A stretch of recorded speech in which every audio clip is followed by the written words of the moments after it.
The wrench slipped from Hyun's fingers and clattered onto the metal floor. He blinked hard, trying to focus.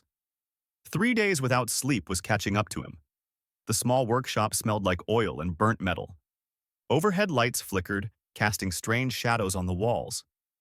Hyun picked up the wrench and looked at the armor piece on his workbench. It was massive, easily twice his size. The scales were deep purple and black, arranged in patterns he had never seen before. Someone had left it outside his shop 3 nights ago.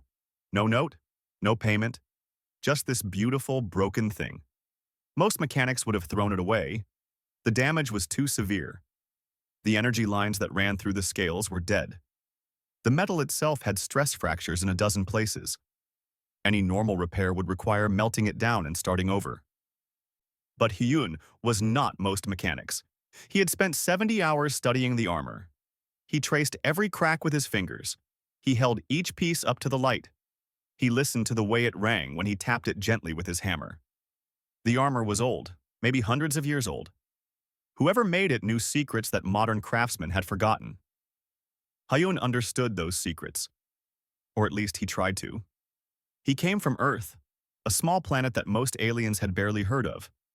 Humans were nothing special in the galaxy. They were not strong like the warrior races. They were not smart like the science species. They did not live long like the ancient ones. They were just average at everything. But Hyun had something that made him different. He could look at broken metal and understand what it wanted to be. His father had taught him this. Years ago, before the accident. Metal has memory, his father would say. You have to listen to it. Now, looking at the armor, Hyun could hear it clearly. He worked through the night, using techniques no one else in the galaxy used. He heated the metal slowly, letting it relax.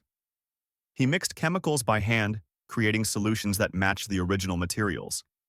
He hammered gently, following the natural grain of the scales.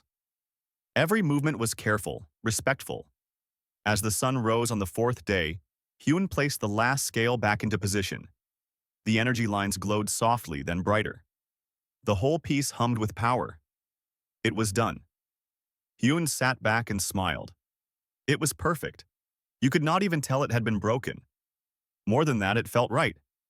The armor was whole again, the way it was meant to be. He was about to close his shop and finally sleep when the station shook. The vibration knocked tools off the shelves. Warning sirens began to wail. Hyun stumbled to his feet and looked out the window. In the distance, through the clear dome of the station, he saw a ship unlike anything he had seen before. It was huge, shaped like a dragon in flight. Its hull was covered in scales that matched the armor on his workbench. Flames seemed to flicker along its edges. This was a Draconess warship, a vessel of the Dragon people. Hyun's heart raced. The Draconess rarely came to trading stations. They kept to themselves, ruling their empire with fire and pride. Why were they here? The answer came faster than he expected. Heavy footsteps echoed through the lower deck corridors. Hyun heard shouting in languages he did not understand. Merchants and traders ran past his shop, trying to get out of the way. Something big was coming. Then he saw her. She was 12 feet tall, covered in purple and black scales. Her eyes glowed like burning coals. She wore armor that matched the piece in Hyun's shop, but hers was intact, ceremonial, covered in symbols of rank and power.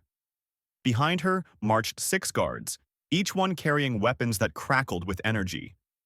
This was Kelthra, the Dragon Queen herself. Hyun had seen her face on news broadcasts. She was the supreme ruler of the Draconess Empire, a warrior who had never lost a battle, a queen who commanded respect and fear across the galaxy. And she was walking straight toward his shop. Hyun wanted to run, but his legs would not move.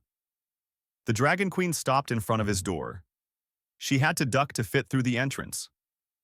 Her guards stayed outside, their hands on their weapons. Kelthra looked around the small workshop. Her eyes fell on the armor piece on the workbench. For a long moment she said nothing. Then she took a deep breath and her voice shook the walls. "Who repaired my armor?" The roar was so loud that Hyun's ears rang. He felt the sound in his chest, in his bones. Every instinct told him to hide, to deny, to run.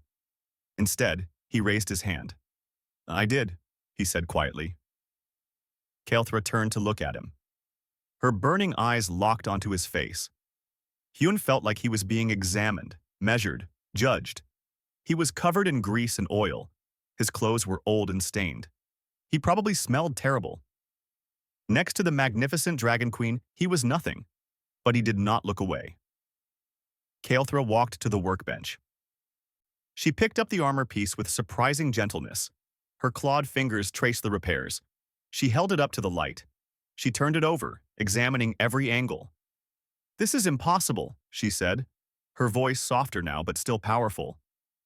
"I took this to the finest guilds in the galaxy, the master craftsmen on 7 worlds. All of them told me the same thing. The damage was too severe. It could not be repaired without destroying its essence." She looked at Hyun again. "You are human." It was not a question, but Hyun nodded anyway. "Humans are not known for craftsmanship," Kael'thra said. "They are not known for much of anything." Hyun said nothing. What could he say? She was right. Humans were unremarkable. "How did you do this?" Kael'thra demanded. "What technology did you use? What secrets did you steal?" "No secrets," Hyun said. He was too tired to be afraid anymore. "I just listened to what it wanted." "What it wanted?" Kael'thra's eyes narrowed. "Armor does not want anything. It is metal and energy, nothing more." "No," Hyun said. He walked to the workbench and placed his hand on the repaired piece. "It has memory. It remembers how it was made. It remembers the hands that shaped it. If you listen carefully, it tells you how to make it whole again." Kael'thra stared at him like he was speaking a foreign language. Behind her, one of the guards stepped forward. "My queen," the guard said in a deep, rumbling voice. "This human has touched your mother's armor without permission. This is theft. This is desecration. Let me arrest him." Kael'thra held up one clawed hand, and the guard fell silent. "My mother's armor," she repeated softly. She looked at the piece on the workbench with something in her eyes that Hyun had not expected to see. Sadness, loss. "The last thing I have of her. Every master in the galaxy failed me. But this human, this unremarkable creature from an unremarkable world, succeeded where they all failed." She turned to Hyun. When she spoke, her voice was firm and allowed no argument. "You will come with me to Draconis Prime. You will be my personal armorer." Hyun's mouth went dry. I cannot. I have my shop. This is not a request," Kael'thra said. Hyun looked at his small workshop. His quiet life. His solitude. He had come here to escape, to hide from painful memories. He wanted to say no, but then he looked at Kael'thra's face. He saw the way she held her mother's armor. He understood loss. He understood the need to hold on to the last pieces of someone you loved. "One job," Hyun said finally. "I will do one job for you. Then I come back here." Kael'thra smiled. It was not a friendly smile.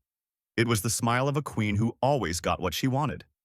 "We shall see," she said. The journey to Draconis Prime took 2 days. Hyun spent most of that time in a small cabin on Kael'thra's warship, watching the stars pass by through a window.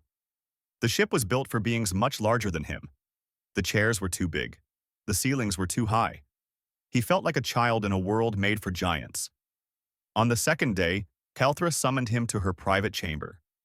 The room was filled with weapons and armor, all ancient, all beautiful. She sat on a throne made of black metal, watching him with those burning eyes. "Tell me about yourself." "Human," she said. "What is your name?" "Hyun," he answered. "Just Hyun?" "Just Hyun." Kael'thra leaned forward. "Why were you alone on that station? Humans usually travel in groups. They seek companionship." Hyun did not want to answer. The memories were still painful, but something about Kael'thra's direct gaze made him speak. "I left Earth 5 years ago," he said. "After my father died. He worked in a factory. There was an accident. I was supposed to be there that day, but I called in sick. He took my shift." Kael'thra said nothing, just listened. "I could not stay," Hyun continued. "Everything reminded me of him, so I took my tools and left. I have been moving from station to station ever since. Running, Kelthra said. Yes, Hyun admitted. Running. Kelthra stood and walked to a display case. Inside was a piece of armor, similar to the one Hyun had repaired but even more ornate. It was cracked down the middle, the energy lines dead and dark. This was my mother's chest plate, Kelthra said. She wore it in the Battle of the Crimson Nebula, where she gave her life to save our people. I was young then, barely old enough to hold a sword. She left me this empire and this armor. She touched the glass with one clawed finger. For 20 years I have tried to have it repaired. The best craftsmen in my empire tried. The ancient guilds tried. All failed. They told me the damage was too deep, that the only way to save it was to replace the broken parts with new ones. But that would change it, Yun said quietly. Exactly. Kelthra looked at him with surprise. It would not be hers anymore. It would be something else wearing her armor's shape. Hyun walked closer to the display case. He studied the crack, the way the energy lines had shattered. He could see the story of the damage, how it had been struck by something powerful, how the metal had tried to hold but finally gave way. I can fix this, he said. You sound certain. I am. Kelthra pressed a button, and the case opened. She lifted the chest plate carefully and handed it to Hyun. It was heavy, heavier than it looked. The metal was warm to the touch. This is why I brought you here, Kelthra said. But this is not the only piece I need repaired. She led him through the ship to a cargo hold. When the doors opened, Hyun stopped breathing. The room was filled with armor and weapons. Hundreds of pieces, maybe thousands. All of them were old. All of them were damaged. Some were barely recognizable, bent and broken beyond what seemed possible to repair. This is the heritage of my people, Kelthra said. 10,000 years of history. Every piece tells a story of a warrior, a battle, a moment of glory or sacrifice. The guilds want me to melt them down, to recycle the materials. They say it is more efficient than repair. Hyun walked between the rows of broken artifacts. He touched a sword with a shattered blade. He picked up a helmet with a hole punched through it. Each piece sang to him, telling him how it was made, how it was used, how it was broken. They are wrong, Hyun said. These should not be destroyed. Can you repair them? Kelthra asked. All of them? Hyun looked at the vast collection.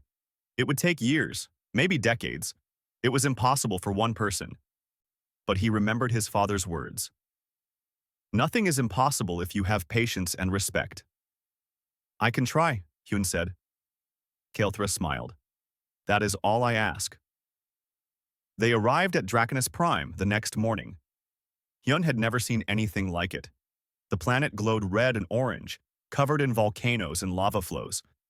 Cities rose from the rocky landscape, built from dark metal that seemed to absorb light.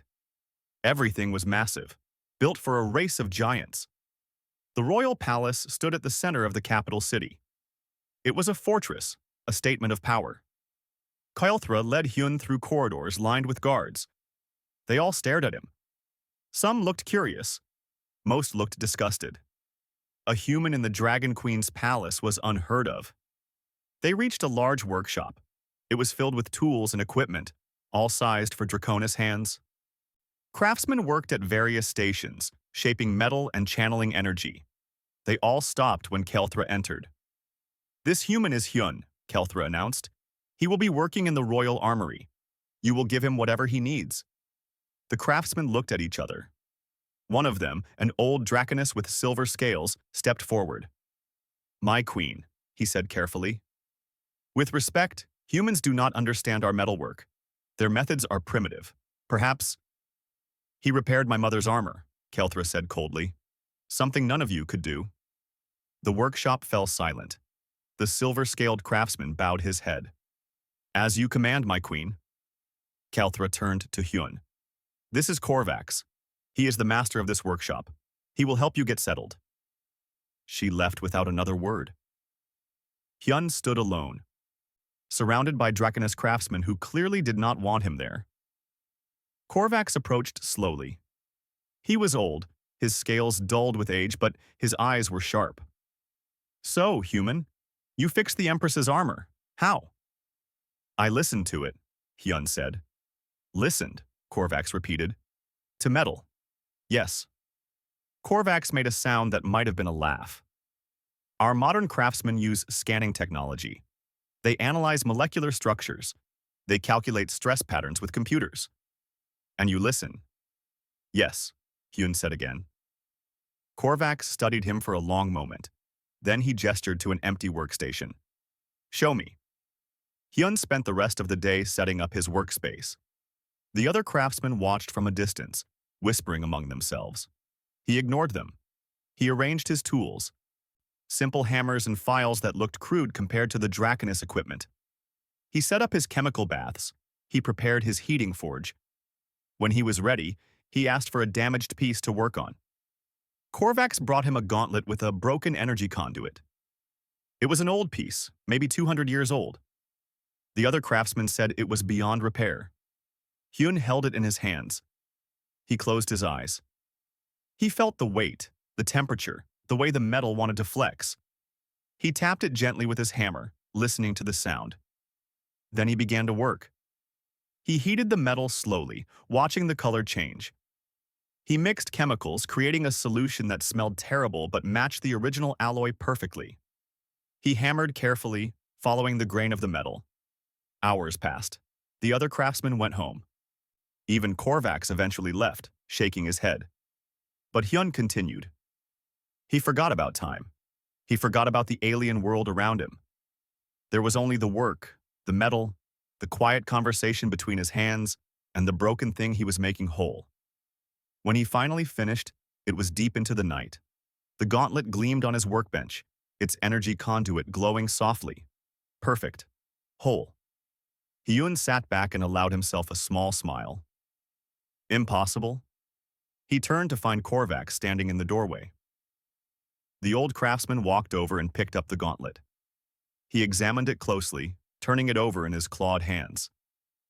The energy signature matches the original, Korvax said quietly. Exactly. How did you do this without scanners, without computer analysis? I told you, Hyun said. I listened. Korvax set down the gauntlet.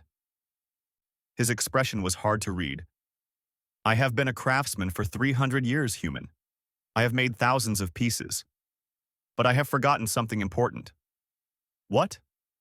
Why I started, Korvax said. I became a craftsman because I love the work, the feel of metal, the challenge of making something beautiful. Now I just follow procedures and protocols. It is efficient, but it is not art. He looked at Hyun. Perhaps the queen is right about you. Perhaps, Hyun said. Korvax turned to leave, then paused. Tomorrow I will bring you more difficult pieces. Let us see if your methods work on everything. I look forward to it, Hyun said. When he was alone again, Hyun pulled out his communication device. He called his sister, Yuna, back on Earth. Her face appeared on the screen, her smile bright. Hyun, I have been so worried. Where are you? Draconus Prime, he said. Her eyes went wide. What? How? He told her everything. When he finished, Yuna was quiet for a moment. Are you okay? She asked. Really? Hyun thought about it. I think so. For the first time in years, I think I might be. Good, Yuna said. Dad would be proud of you. The words made his chest tight. Thank you. Just promise me something, Yuna said. Do not lose yourself in the work. Remember to rest. Remember to live. I promise, Hyun said. After the call ended, he looked around the empty workshop. Tomorrow would bring new challenges. But tonight, he felt something he had not felt in a long time. Purpose. 3 weeks passed. Hyun fell into a rhythm. Wake before dawn. Work until his hands cramped. Eat simple meals. Work more. Sleep. Repeat. The royal armory was slowly coming back to life. Piece by piece, Hyun repaired the ancient artifacts. Each one taught him something new. A sword from the First War showed him how to fold metal to create impossible strength.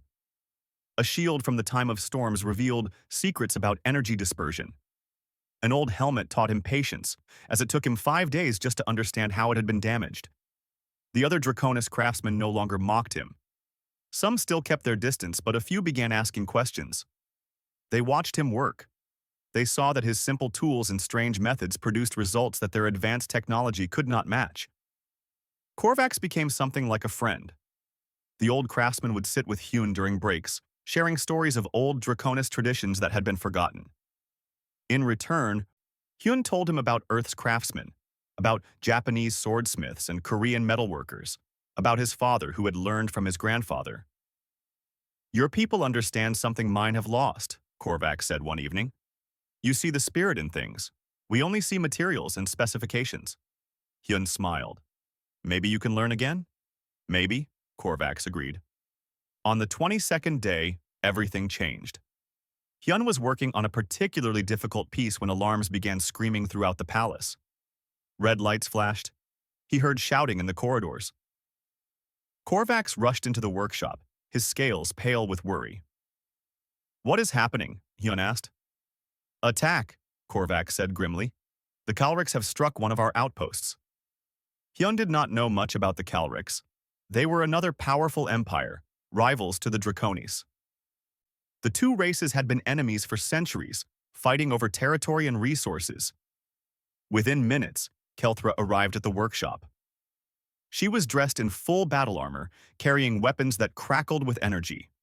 Behind her came a tall Draconis general with dark red scales. "General Vorath," Kelthra said. "Report." "The Kalriks attacked Outpost 7 with new weapons," Vorath said. His voice was rough, angry. "Plasma cannons unlike anything we have seen. Our armor could not withstand them. We lost 30 warriors before we could retreat." Kelthra's eyes burned brighter. 30? How is that possible? "The plasma weapons create intense heat," Vorath explained. "They find weak points in our armor and exploit them. The stress causes catastrophic failure." "What do the guild mechanics say?" Kelthra demanded. "They are analyzing the data," Vorath said. "They estimate 3 months to develop new armor specifications." 3 months, Kelthra repeated. "In 3 months, the Kalriks could destroy a dozen more outposts." Everyone was silent. Then Hyun spoke up. 72 hours. All eyes turned to him. Vorath looked at him like he was an insect. "What did you say, human?" "Give me 72 hours, Hyun said. "I can make armor that will protect against the plasma weapons." Vorath laughed. It was not a kind sound. "You? A human who plays with hammers and chemicals? Our best engineers need 3 months, and you claim you can do it in 3 days?" "Yes," Hyun said simply. "This is madness," Vorath said to Kelthra. "My queen, we cannot trust our warriors' lives to this creature's arrogance." Kelthra held up her hand. She studied Hyun carefully. "Explain." Hyun walked to a workbench. He picked up a piece of standard Draconis armor. "Your armor is designed to be strong. It resists damage by being hard, unyielding. That works against most weapons." He tapped the armor with his hammer. It made a solid, ringing sound. "But plasma weapons create extreme heat. The armor tries to resist, but the heat finds weak points. The rigid structure cannot adapt, so it fails catastrophically." "And you have a solution?" Kelthra asked. "Do not resist," Hyun said. "Redirect." "Explain," Kelthra repeated. Hyun thought about how to put it in words they would understand. "On Earth, there are martial arts.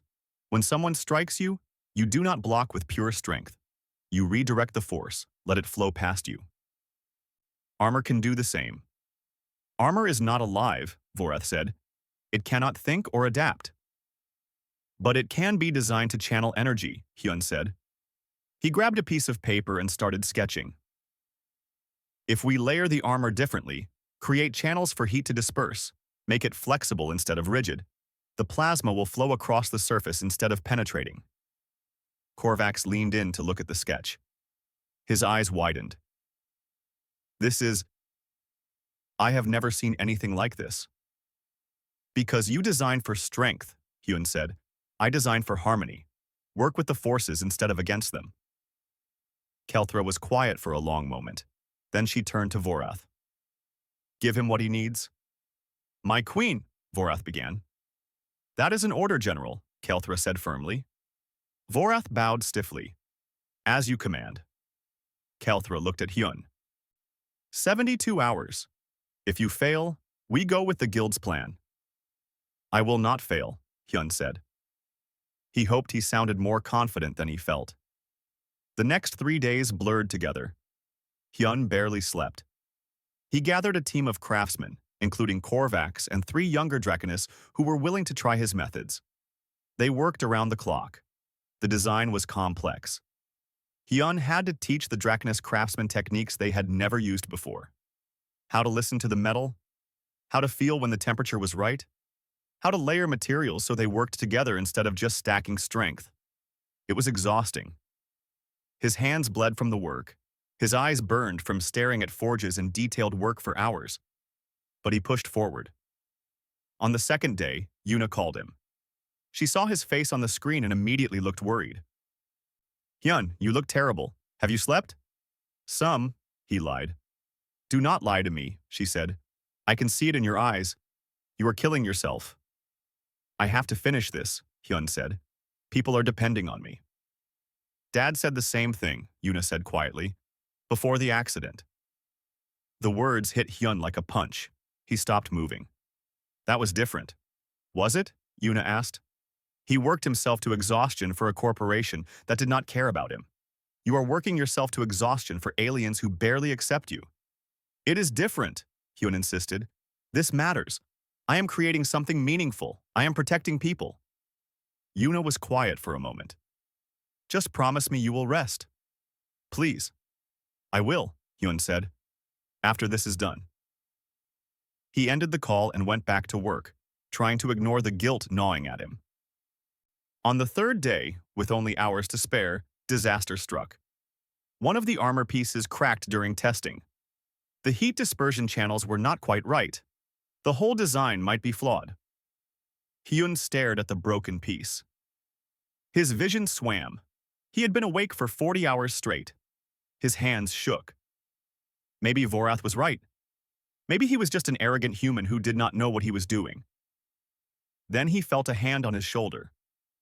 Korvax stood beside him, looking at the broken armor. It is not a failure, the old craftsman said. It is information. Now we know what does not work. There is no time, Hyun said. Then we work faster, Korvax said. He turned to the other craftsman.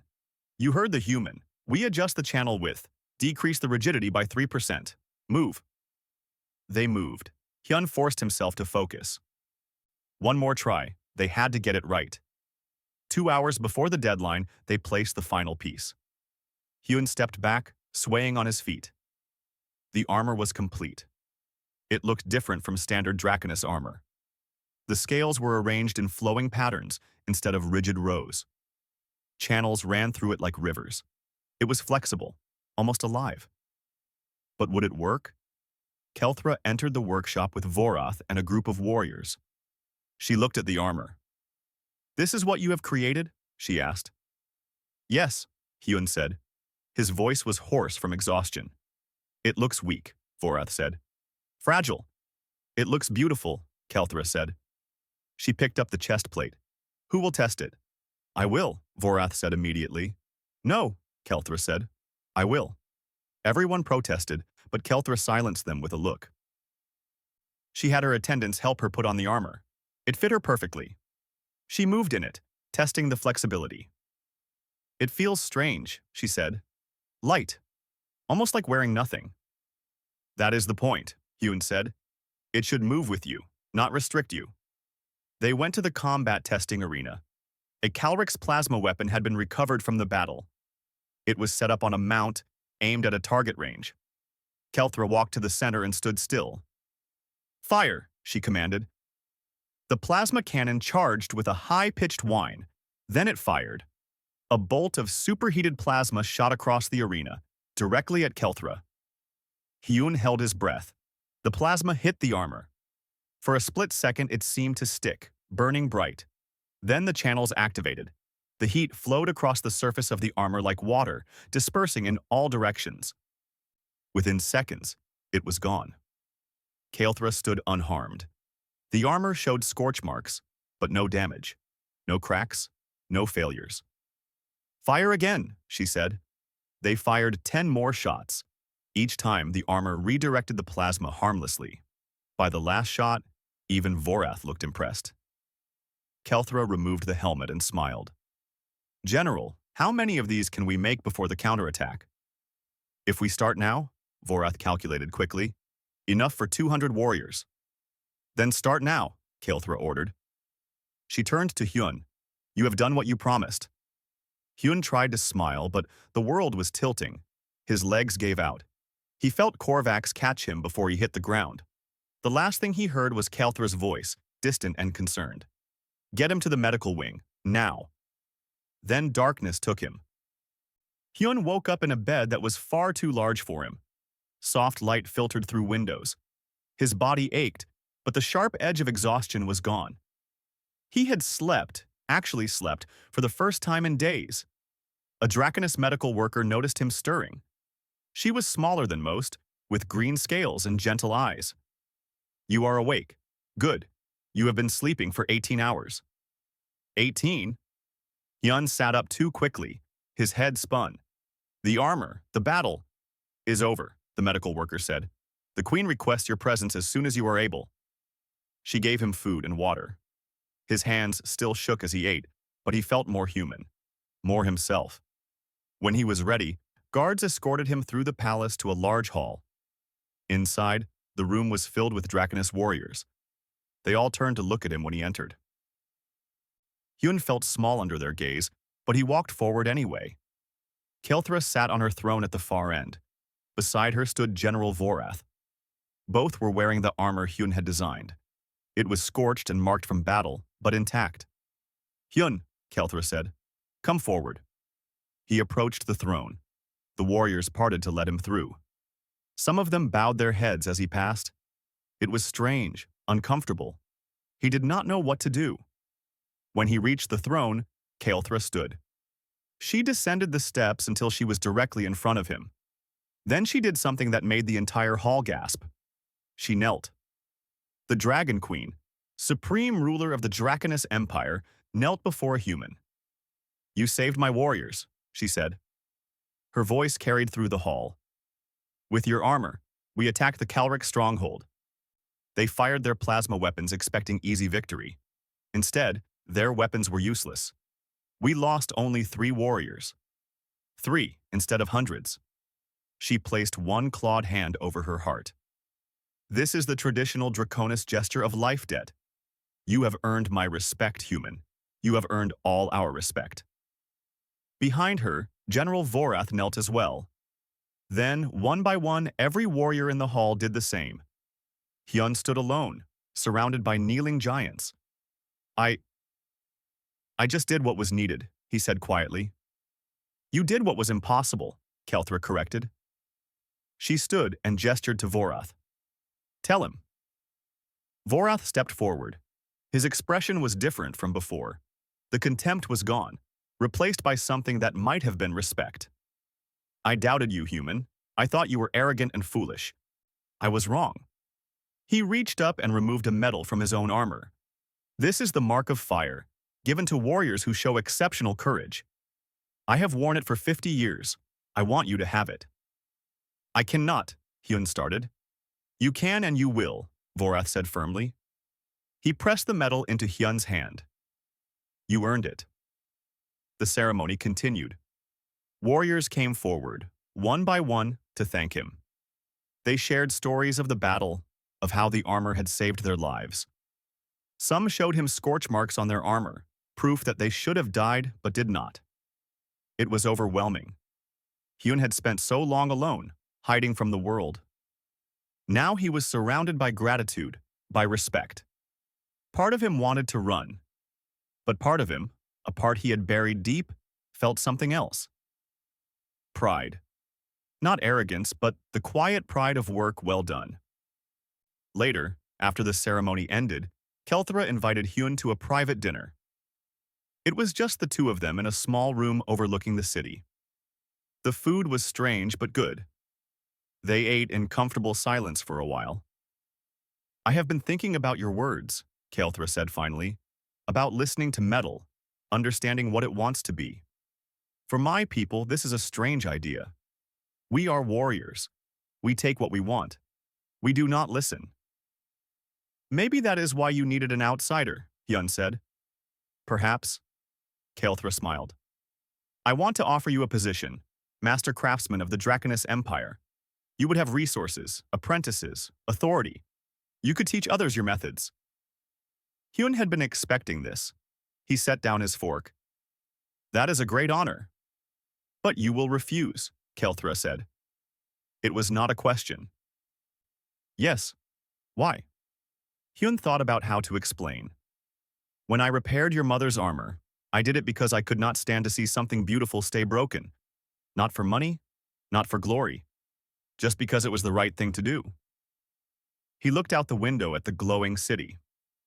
If I become master craftsman with titles and responsibilities, I will lose that. I will be managing people, dealing with politics, making decisions based on what is efficient instead of what is right. The work will become a job, not a calling. Kael'thra was quiet for a long moment. I understand, she said finally. Better than you might think. Sometimes I miss being just a warrior, before I was queen, before every decision affected millions of lives. She refilled both their glasses with a drink that tasted like spiced honey. But I cannot stop being queen, and you cannot stop being who you are. No, Hyun agreed. I cannot. They finished dinner in companionable silence. As Hyun was leaving, Kael'thra called out to him. There is someone here to see you. I took the liberty of inviting them. I hope you do not mind.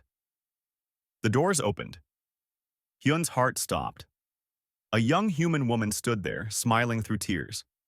She had the same eyes as him, the same stubborn chin. Yuna! His sister ran to him. They embraced, and Hyun felt tears on his own cheeks. He had not seen her in person in 5 years. She felt smaller than he remembered. Or maybe he had forgotten how to hold another person. I cannot believe you are here, he said. How? The Dragon Queen sent a ship, Yuna said. A whole ship, just for me. She said you needed family. Hyun looked at Kael'thra over his sister's shoulder. The queen smiled and nodded before leaving them alone. They talked for hours. Yuna told him about Earth, about their mother who missed him, about changes in the old neighborhood. Hyun told her everything that had happened since he arrived on Draconis Prime. You look different, Yuna said.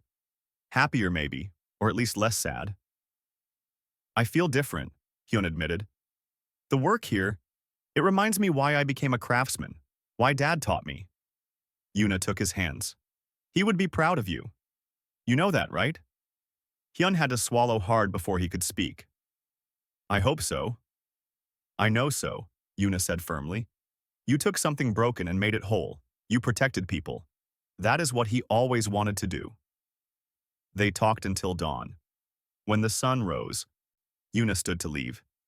She had to return to Earth, to her own work and life. But before she left, she gave him something. It was a photo. Their father, standing in his workshop, covered in grease and smiling. Hyun had not seen this picture in years. He thought he had lost all photos in his rush to leave Earth. Mom wanted you to have this, Yuna said. She says, come home when you are ready, not before. But she wants you to know there is a home waiting. After she left, Hyun sat alone, looking at the photo. His father looked so young, so alive. He wondered what his father would think of all this. A human, alone on an alien world, teaching dragon people how to listen to metal. He thought his father would laugh. Then he would say, well done, son. Now show them something really special. Hyun smiled and went to the workshop. Korvax was already there, along with 5 other Draconese craftsmen. They looked up when he entered. We have been talking, Korvax said. The queen is offering you a position. Are you accepting? No, Hyun said. The craftsman looked disappointed. Then Korvax smiled. Good. Good? Hyun asked, confused. We do not need a master craftsman, Korvax explained. We need a teacher. Someone who can show us what we have forgotten. Someone who works beside us, not above us. The other craftsman nodded. One of them, a young draconess named Syrinx, stepped forward. Will you teach us? Not as master craftsman, but as… He struggled for the word. A fellow craftsman, Hyun supplied. Yes, Syrinx said. That. Hyun looked at their faces. They were genuine. They wanted to learn. And he realized he wanted to teach. I will stay for a while, he said. Not permanently, but I will teach you what I know. Korvax clasped his shoulder. For a draconess, it was a gentle touch. For Hyun, it felt like a bear hug. That is all we ask. They worked together that day, Hyun teaching them his methods. How to feel the temperature of metal. How to listen for the right sound when striking. How to respect the materials they worked with.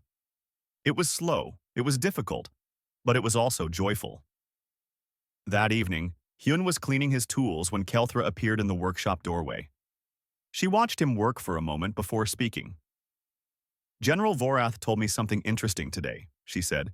He said watching you work changed his understanding of strength. He always thought strength was about force, about overwhelming your opponent. But you showed him another kind of strength. What kind? Hyun asked. The strength to bend instead of break, Kelthra said. The strength to listen instead of command. The strength to care for broken things. She walked closer. I asked you before why humans care about broken things. Do you remember your answer? Because we are all a little broken, Hyun said.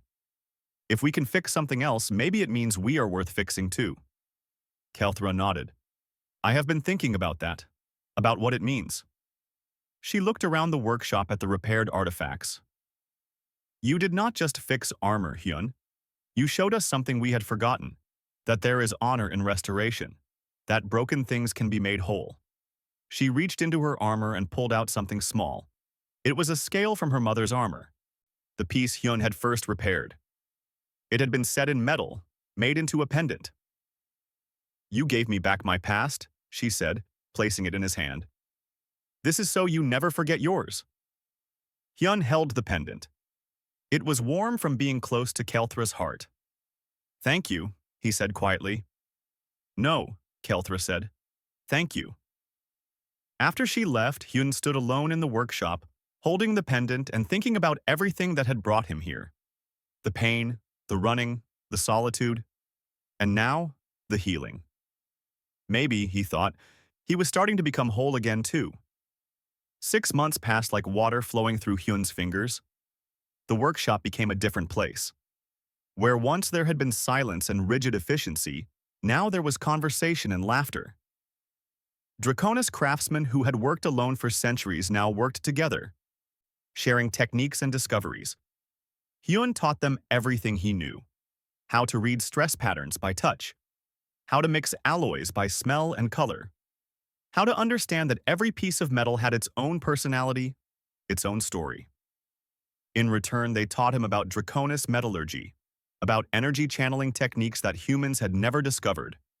It was an exchange, not a lecture. Everyone learned. Korvax proved to be the best student. The old craftsman absorbed everything, his ancient hands remembering skills he had buried under modern efficiency. He began creating pieces that combined Draconis power with human artistry. Other craftsmen followed his example. Syrinx, the young Draconis who had first asked Hyun to teach, developed a talent for repair work. He had Hyun's patience, his willingness to spend days understanding a single damaged piece. You have given me a gift, Syrinx told Hyun one day. You taught me to see with my hands instead of my eyes. Word spread beyond the palace. Craftsmen from other cities came to visit, to watch, to learn. Some were skeptical, others were eager. All of them left changed. But it was not just the Draconis who changed. Hyun changed too. He started sleeping regularly. He took breaks. He laughed more. The hollow feeling that had lived in his chest since his father's death began to fill with something else. Not forgetfulness, but acceptance. He would always miss his father. The pain would always be there, but it no longer consumed him. One evening, Hyun was putting away his tools when his communication device chimed. It was a video call from an unexpected source. A human man appeared on screen. He was young, maybe 30, with tired eyes and nervous energy.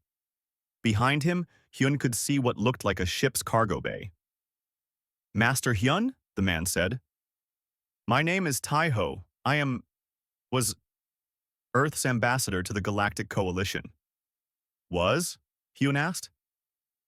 Taeho smiled awkwardly. "I resigned 3 days ago. I spent 2 years trying to make other species take humanity seriously. I gave presentations about our technology, our culture, our achievements. Nothing worked. We are still seen as unremarkable." He leaned closer to the screen. "Then you came along, one human with simple tools and old techniques, teaching the proud Draconus Empire lessons they desperately needed. You did more for humanity's reputation in 6 months than I did in 2 years. "I was not trying to represent humanity," Hyun said. "I was just doing my work." "I know," Taiho said. "That is exactly why it mattered. You were authentic. You showed them who we really are." He took a breath. "I want to learn from you. Not politics or diplomacy. Real craft, real work. Will you teach me?" Hyun studied the man's face. He saw genuine desire there, not ambition. "You understand this is not easy. It will take years to learn even the basics." "I have time," Taiho said, "and I am tired of talking. I want to make things instead." "Then come," Hyun said. "I will teach you." Taeho arrived 2 weeks later.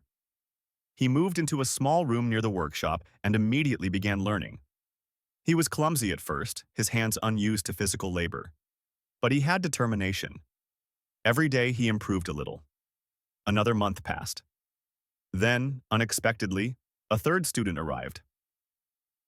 She was human, young, with bright eyes and oil-stained hands. She introduced herself as Sora, an engineer from Earth. "Your sister sent me," she explained. "Yuna said you were doing important work. She said you could use someone who understood human engineering." "My sister sent you across the galaxy?" Hyun asked, surprised. Sora grinned. "She can be very persuasive. Also, I was bored with fixing transit shuttles. This seemed more interesting." She was right. Sora brought fresh perspectives, combining human engineering principles with Hyun's craftsman philosophy. She had a gift for seeing how things fit together, how systems could be optimized without losing their essence. With 3 human students and a dozen Draconese apprentices, the workshop became louder and more chaotic. It also became more productive. They repaired hundreds of ancient artifacts. They designed new armor that combined strength with flexibility. They created beauty and function in equal measure. Hyun watched his students work and felt proud, not just of what they made, but of who they were becoming. Craftsmen who listened, who cared, who understood that their work mattered beyond efficiency and profit. One day, General Vorath visited the workshop. He had become a regular visitor, often sitting quietly to watch the work. Today, he carried a large box. "Master Hyun," he said, "I have something for you." Inside the box was armor. Not Draconus armor, but something made for a human body. It was beautiful, scales arranged in flowing patterns, energy lines glowing softly. It looked like liquid metal given form. "We made this for you," Vorath said. "All of us. Every craftsman in the royal workshop contributed a piece. It is our thanks." Hyun touched the armor. He could feel the care in every weld, the respect in every curve. It was made with the techniques he had taught them, but it was uniquely theirs. They had listened to the metal. They had understood what it wanted to be. "This is too much," Hyun said. "It is not enough," Vorath replied. "You changed us, human. You reminded us why we became craftsmen. This armor is a promise that we will not forget." That evening, Kelthra summoned Hyun to her private chambers. She sat by a window overlooking the city, her expression thoughtful. "I have received interesting news," she said. "The Galactic Coalition wants to recognize your work. They want to give you awards, titles, honors." "I do not want those things," Hyun said immediately. Kelthra smiled. "I know. I already declined on your behalf." She gestured for him to sit. "But it made me think. You have been here almost a year now. You said you would stay for a while, teach what you know. You have done that. More than that. Hyun knew what was coming. You think it is time for me to leave. I think it is time for you to choose, Kelthra said. Stay or go. But make the choice for the right reasons, not because you are running from something or toward something. Make it because it is what your heart wants. Hyun looked out at the city. He thought about his small workshop on the trading station, gathering dust. He thought about Earth, where his mother waited. He thought about this place, these people, this work that had brought him back to life. What does your heart want? Kelthra asked gently. I do not know, Hyun admitted. For so long I only wanted to hide. Now, I want too many things. I want to keep teaching. I want to see my mother. I want to work in peace. I want to create. I cannot have all of them. Why not? Kelthra asked.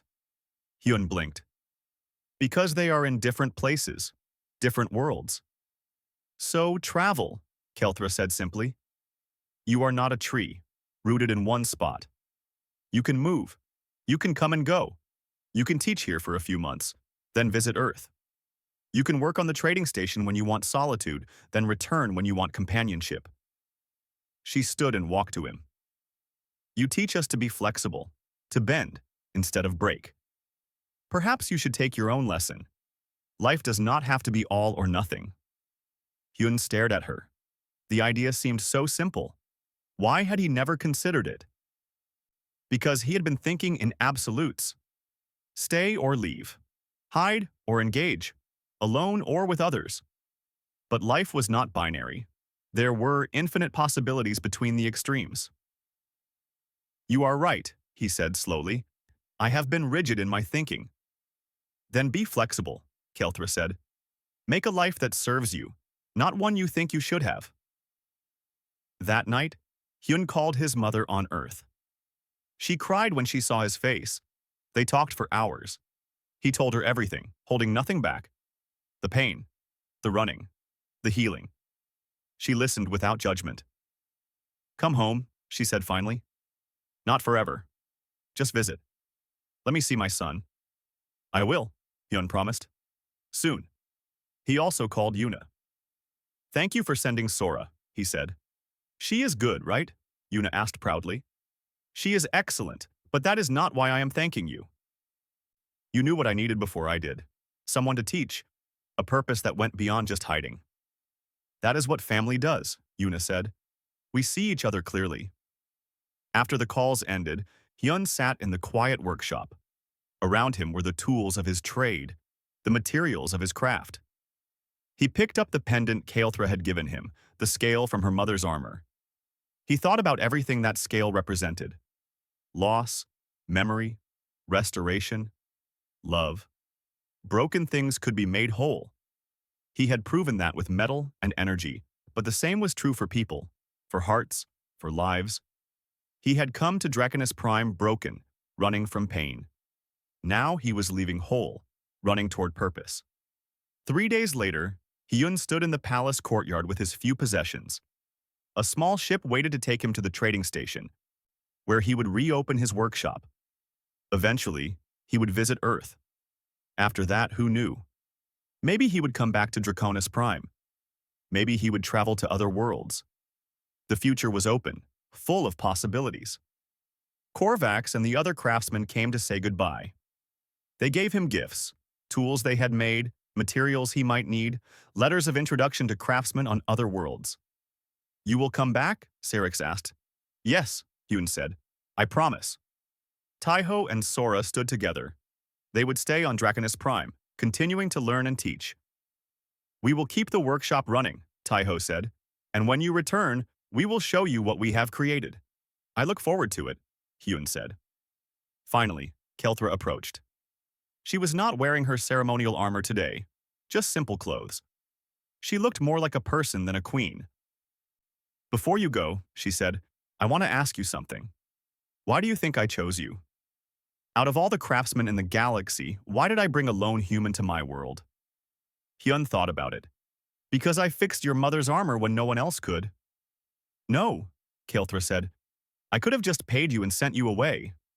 I brought you here because I saw something in your work. Love. You loved the broken armor enough to make it whole. That kind of love is rare. She smiled. You taught my people to love their work again, not just to do it efficiently, but to care about it deeply. That is a gift that will last long after you are gone. It is a gift you helped me rediscover, Hyun said. I had forgotten how to love anything. You reminded me. They clasped hands, human and Draconis, craftsman and queen, two beings who understood what it meant to be broken and to heal. Go well, Hyun, Kelthra said, and remember, you will always have a home here. I will remember, Hyun said. He boarded the ship. As it lifted off, he looked down at the city, at the palace, at the workshop where he had learned to live again. Then he looked forward, toward the stars, toward all the broken things waiting to be made whole. The ship's communication system chimed. A message from the trading station. Someone had left damaged equipment at his shop. A merchant ship had broken down and needed parts repaired urgently. Hyun smiled. Tell them I am on my way, he said. He settled into his seat and pulled out his father's photo. Looking at it now did not hurt as much. Instead, it reminded him of the lesson his father had taught him all those years ago. Every tool has a purpose. Every material has a voice. A true craftsman does not force their will on the work. They listen, understand, and help it become what it was always meant to be. Hyun had spent years trying to force himself into shapes that did not fit. Hiding, running, denying. Now, finally, he understood. He did not need to force anything. He just needed to listen to his own voice, understand his own nature, and become what he was always meant to be. A craftsman, a teacher, a healer of broken things. A human who showed the galaxy that greatness did not come from strength or intelligence alone. It came from caring deeply, working patiently, and understanding that everything, even the most broken thing, deserved a chance to be whole again. The ship jumped to faster-than-light speed, and Hyun closed his eyes, ready for whatever came next.